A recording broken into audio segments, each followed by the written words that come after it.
Napoleon Hill was a journalist and writer. He was called in to visit Andrew Carnegie, one of the richest people in history. Andrew said to him, "I will open the doors to the 500 richest people in America so you can interview them, take all of their information, and put it into a series of books to help other young people be successful much faster. But I'm not going to pay you a penny. What will you do?" 46 seconds later, Napoleon said, "Okay, I'll do it." The result was a 250-page book called Think and Grow Rich. It's organized into the 13 steps to riches. Step 1. Desire. Not hope, not a wish, a strong, burning desire. This is perhaps the most important step, which is why Napoleon has put it at the beginning of the book. The 6 steps to transform desire into financial gain are 1. Fix in your mind the exact amount of money you desire. 2. Determine when you intend to start giving for the money you desire. 3. Establish an exact date when you intend to possess the money you desire. 4. Create a plan for carrying out your desire, then put it into action. 5. Write down the amount of money you desire, the date you will get it, and your plan to get there. Your statement could be, "I desire $1 million. I will attain it on September the 2nd, 2022. My plan is to sell 1 million pickles on a stick to wealthy tourists seeing the Sydney Harbour Bridge." 6. Read your written statement aloud twice a day. See and feel yourself already in possession of the money. Step 2. Faith. Faith is a strong, emotionally charged belief. Faith is a state of mind which may be induced or created by affirmations or repeated instructions to the subconscious mind through the principle of autosuggestion. You develop faith after you have mastered the 13 principles in this book, but especially autosuggestion, which we'll learn from Step 3, autosuggestion. Autosuggestion is the agency of control through which an individual may voluntarily feed his subconscious mind on thoughts of a creative nature, or, by neglect, permit thoughts of a destructive nature to find their way into this rich garden of the mind. It supports the first 2 principles of desire and faith. Before you move on to the next steps, repeat the 6 steps from Step 1.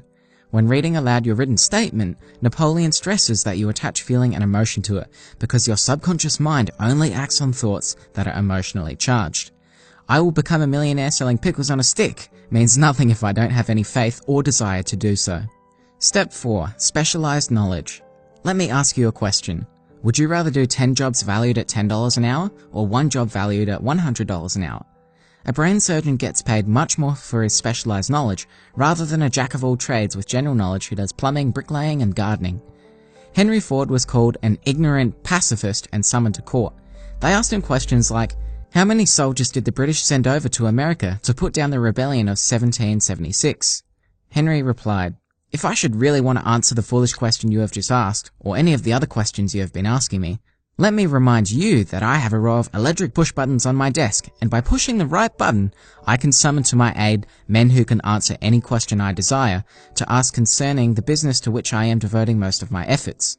Now will you kindly tell me why I should clutter up my mind with general knowledge for the purpose of being able to answer questions when I have men around me who can supply any knowledge I require?" That's the power of a network. Successful people leverage the specialized knowledge of other people.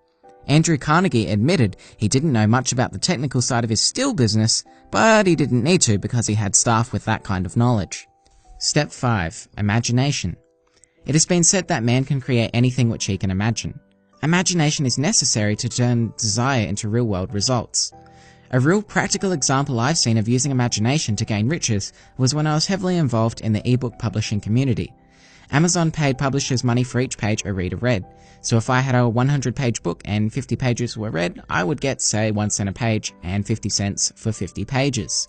Someone used their imagination and came up with the idea of translating the book into multiple languages, then including the translations in the English version.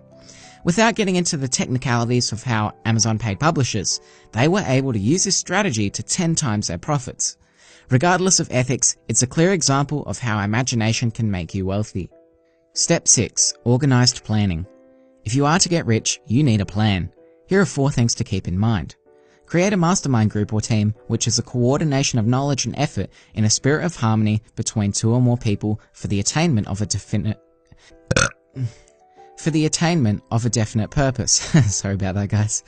2. Decide what you can offer your mastermind team members in return for their cooperation. No one wants leeches that pick the brains of others without providing any value. 3. Meet with your team members twice a week and more often if possible. And 4. Maintain harmony between yourself and every team member. These 4 things will help turn your plan into action. If a plan doesn't work, replace it with a new plan. Step 7. Decision. People who fail to make money are easily influenced by the opinions of others. Family and friends will often hold you back, whether they are well-intentioned or not. Make your own decisions. People who fail have a habit of reaching decisions slowly and change them too often.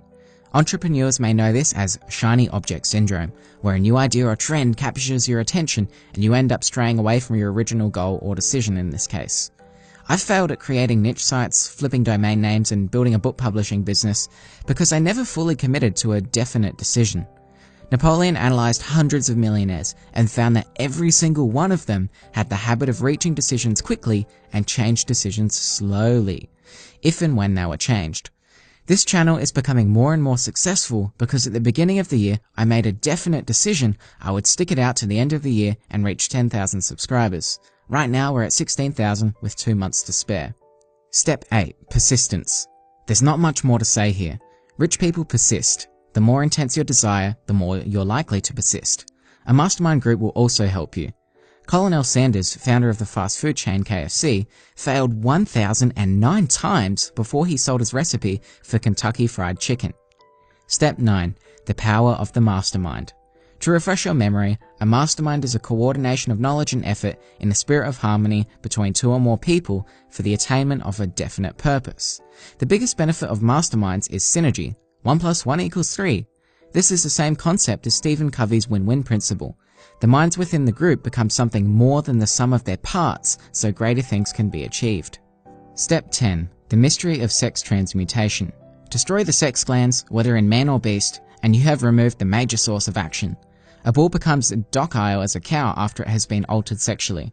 Sexual desire is one of the most powerful human desires. Men with sexual drive develop imagination, courage, willpower, persistence, and creative ability. It's a powerful driving force that can be channeled into other creative pursuits. One of America's most successful businessmen admitted that his attractive secretary was responsible for most of the plans he created. Her presence lifted him to heights of creative imagination. Step 11. The subconscious mind. Positive and negative emotions cannot occupy the mind at the same time. One or the other must dominate. It is your responsibility to make sure that positive emotions constitute the dominating influence of your mind. The 7 most powerful positive emotions are desire, faith, love, sex, enthusiasm, romance, and hope. Napoleon encourages us to form a habit of applying these positive emotions. Maybe you could show love today by hugging someone. Step 12. The brain. I don't know what Napoleon was smoking when he wrote this chapter. If there's a point in the book where a reader will stop reading, this is it. But anyway, my understanding is that there's this collective mind that we can all tap into by irradiating the correct frequency from our brains, or something like that. His explanations seem to be in line with ones of psychedelic experiences. I don't know what else to say about this one. If you've read the book, I'd be interested to hear your thoughts on this. There's one final step called the 6th sense, but according to Napoleon, the 6th sense defies description. It cannot be described to a person who has not mastered the other principles of this philosophy, because such a person has no knowledge, and no experience with which the 6th sense may be compared. I simply can't muster any practical wisdom from this chapter either, so with that said, let's review the 12 steps to riches we covered in this video.